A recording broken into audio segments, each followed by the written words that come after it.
This is from an anthology, Before I Turn Into Gold. It's inspired by Leonard Cohen that I edited last year. And this is called In 1961. In 1961. And it's inspired by the song It Seems So Long Ago, Nancy, by Leonard Cohen.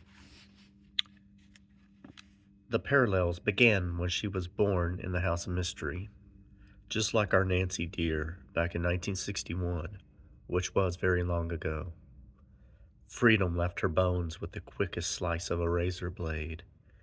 I believe she cried to herself while sitting on the opal stone, wishing she was forever or forever in someone's heart. She had been waiting for the necromancer to put a spell on her ideal imagery. When the parties began at night, by the morning guilt had overcome, strangers would become forgotten, and her anger would build the mirror. The prescription for her pain was cast away in the pebbles of mysteries, and medicine to distort her beauty, and mind-bending remedies to blush away her gems. There are clouds looming over the big top. Does your circus dare?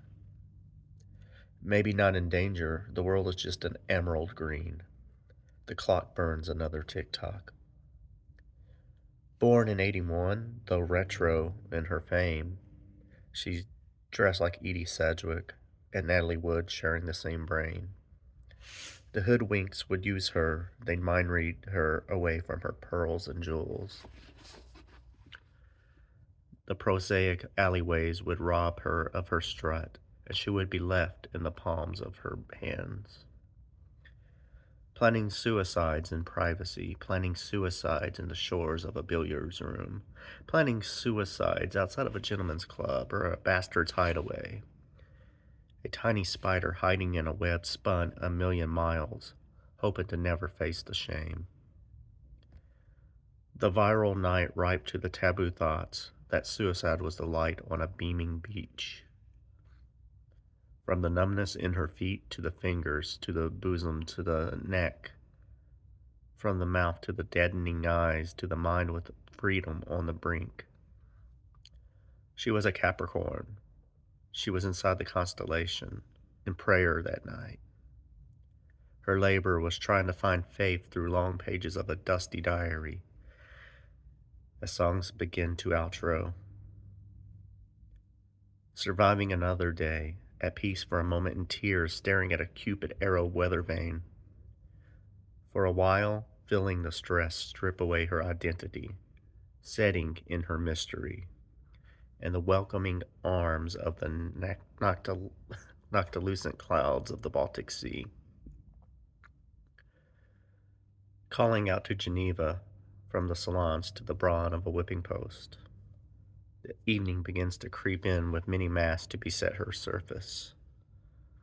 Lacerating herself over the waters, ocean sips back into the vacuums in her house of mystery.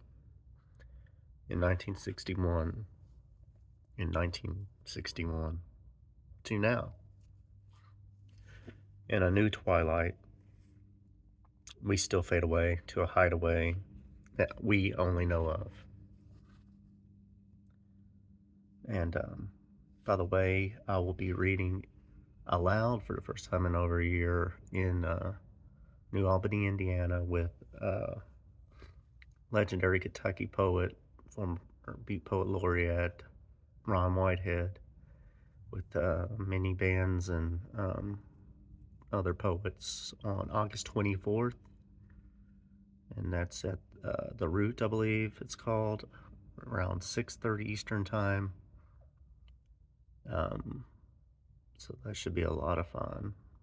And it'll be away from my city, which is kind of hard to read in due to some stupid circumstances. So